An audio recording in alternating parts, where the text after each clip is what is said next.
There is a collection of systems unknown to most species. It is in a galaxy far, far away, in a time long ago.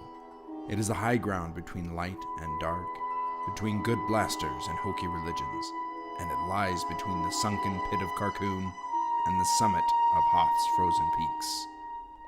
This is the dimension of friendly gaming.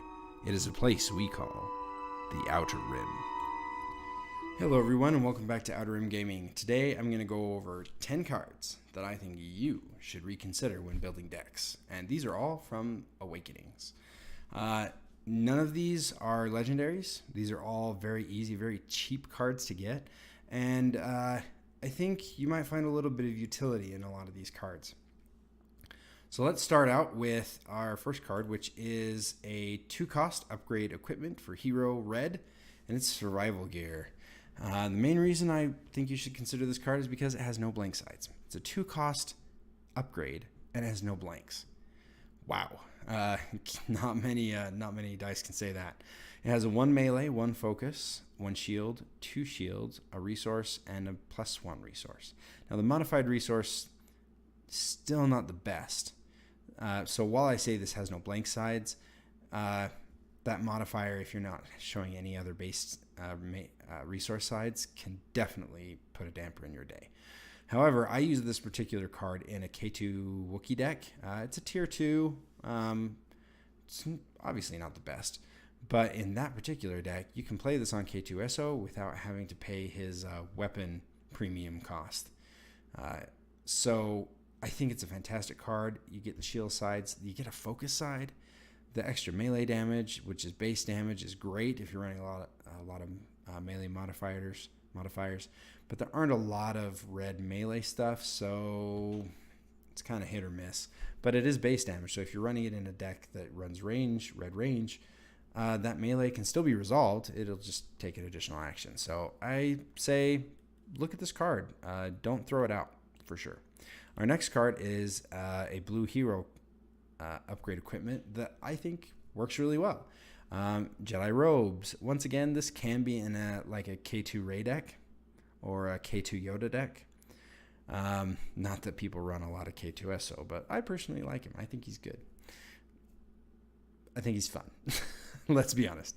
So a 2-cost to upgrade equipment has a focus, disrupt, resource, and +1 resources. Wait, do all these cards have +1 resources? No, because some of them are events. But Jedi Robes has the additional ability after you play this upgrade, give attached characters 1 shield or 2 shields if it's the first round of the game. I think this can still be good. It's not absolutely amazing, but it'd be good for ramping. It does have 2 resource sides, so if you're running some resource generation, this definitely helps. And then it's got focus, and focus is always good. So consider it. Consider the following. Now, villain's turn. This is a 2-cost gray event. So this can go in any villain deck. And it's called Nowhere to Run. And it says turn each of your dice, showing a blank, to any side. If you're like me, you roll blanks. You roll a lot of blanks. And if you're me and you're playing a villain deck, then you roll blanks all day long. Those are the only sides of your dice, as a matter of fact. So this particular card saves your life. Now, I do run it only as a 1-of in the deck that I'm running it in right now. And that's because, there's a lot of removal and things that I really need. But this is a very big surprise. Hey, look, you thought I was showing a bunch of blanks. Now I'm showing absolute max damage out there. It also works really well with cards such as Manipulate, which is a blue villain event, which lets you turn one of your dice to a blank to turn an opponent's side to a blank. And so then you are able to play this. Manipulate is free. This is a 2-cost. Being able to turn that die back to whatever side you want can be pretty good. So think about it. Now, for villains as well, we have a yellow event. Go for the kill. 0 cost. It says resolve one of your dice showing range damage, treating this damage as unblockable. If you're running yellow range, this is a card you should always consider, especially with the prevalence of force illusions and shields out in the meta right now. You'll want to definitely look at that. Next card is back to Red Hero. A lot of Red Hero cards because Red Hero doesn't get a lot of play. But this card is definitely going to see play, and we've already seen it in some Way of the Force preview games from a lot of the content providers. We've seen this used with Rex. Defensive position, 1 cost event, play only if you control the battlefield, remove all of an opponent's dice showing a value of 2 or higher. So let's say you're going up against just randomly a Palpatine. Palpatine has a die that has 4 sides that show 2s. This removes those. Anything higher than a 2 is just gone. For a 1 cost, and all you got to do is make sure you control the battlefield. This is a bonkers card.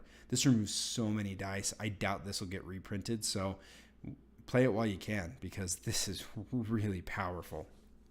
Obviously, with Rex being able to take control of the battlefield as long as he's got a clone buddy, or if you pay a resource, paying that resource when you activate Rex might be worth it if you've got cards like this in your hand.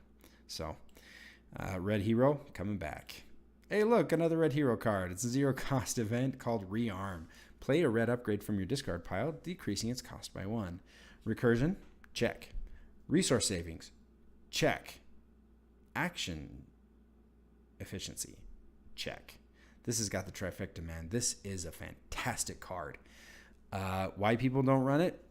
Because the decks are only 30 cards, so it's kind of hard sometimes to pick and choose.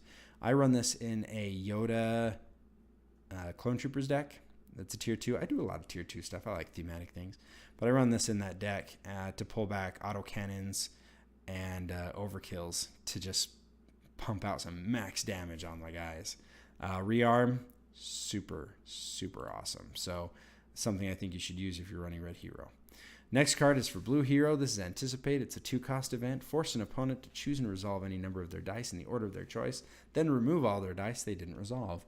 So imagine that you're playing against a villain player. Say you're playing against me, and I shake up my dice, and I roll, and it's all blanks, or it's blanks and disrupts and like modifiers and stuff. And I'm like, that's okay. I've got all these cards that are going to fix my dice, and I can play As You Command and all these other cards to be able to just kick your butt. And then you play Anticipate. Okay, resolve any number of your dice in the order of your choice, and then whatever you don't resolve, remove, please. 2 cost to take away your opponent's turn. They have a bad roll, and you're just waiting for that bad roll, man. Or even better, okay, maybe not better. I won't use that example, but Anticipate, a good card. Consider it if you're running Blue Hero. All right, so now once again, consider the following Blue Hero. Return of the Jedi. It's a 1 cost event. Add a blue event from your discard pile to your hand. This is such a good card. It's expensive for what it does. Pulling 1 card from your discard pile and it doesn't play it, you don't get to play it right away. You put it in your hand, which means it's susceptible to hand disruption, to probes, to all kinds of stuff. So keep that in mind when you play that card, but it's still, I think, a good card. Now we move on to Yellow Hero, Let the Wookie Win. A 1 cost event. Force an opponent to choose to either deal one of their exhausted characters 2 damage or choose and remove 2 of their dice. Situational, yes. But for 1 cost, the potential to either do 2 damage or remove 2 dice. That's going to happen. So if they've rolled it in a character, they've just rolled it in, you play this card, they are going to take 2 damage or remove 2 of their dice. Now, it may not always be the best dice that they remove, but if you play this strategically and carefully, this card can do some real work. Say, for instance, let's use the dream scenario. You've got somebody who's running Mace Windu, and you've been just pumping out the damage like crazy. He's gone through some Force illusions. He's had to use his ancient lightsabers to heal, and he has no more upgrades in his hand. He has no more upgrades on his mace. He rolls out mace. He has 2 resources. He gets both of the double 4s. He gets the 4-for-1 sides on 4-for-1 melees on Mace Windu's, and he's looking pretty. He's like, yes, I've got the money. You may have easy pickings or something, but you know what? Maybe you don't, or you've already used them. Or let's say he rolls the 2 and the 4, and he has the resource to pay for it. So he's got 6 damage out there, but he's only got 2 health left. You play Let the Wookie Win. What's he going to do? Is he going to take the damage and kill Mace? Or do you think he's going to remove the 6 damage? Yeah, he's going to remove the 6 damage. And you're going to be sitting pretty having to remove 6 damage for 1 resource. It's as good as easy pickings. It's a little bit situational, but I think you can do it.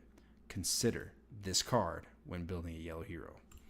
Now, the last card isn't my favorite, but it's okay. Disarm.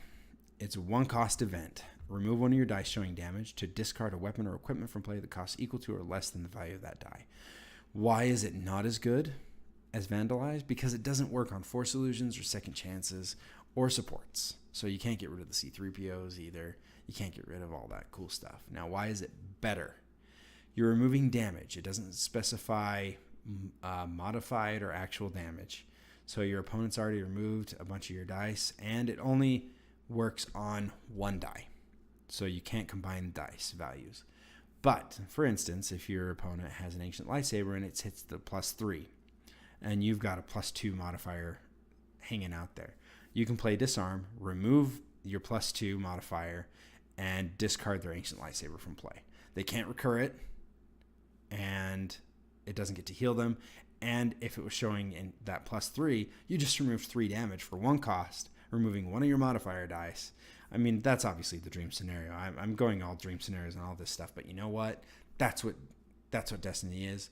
It's theory crafting. It's building awesome decks, playing some weird stuff occasionally, playing some fun thematic stuff, and then playing some stuff that your opponent goes, wait, what's that card? I love that stuff. Wait, what does that do? So these are cards that I think you should consider. Now, I'm not saying they're going to make it into every deck, but I am going to say that every once in a while, you're going to put together a deck and you're going to say, you know what? I've got tons of damage sides, and my opponents, everybody's running these upgrades that are just way good. Shoto lightsabers and ancient lightsabers and all this stuff, weapons and equipment that are just so good. I should throw in Disarm and be able to knock those things right off of their characters. That's perfect. I hope you find that. And thank you so much for watching. And we'll catch you next time on Outer Rim Gaming. Bye-bye.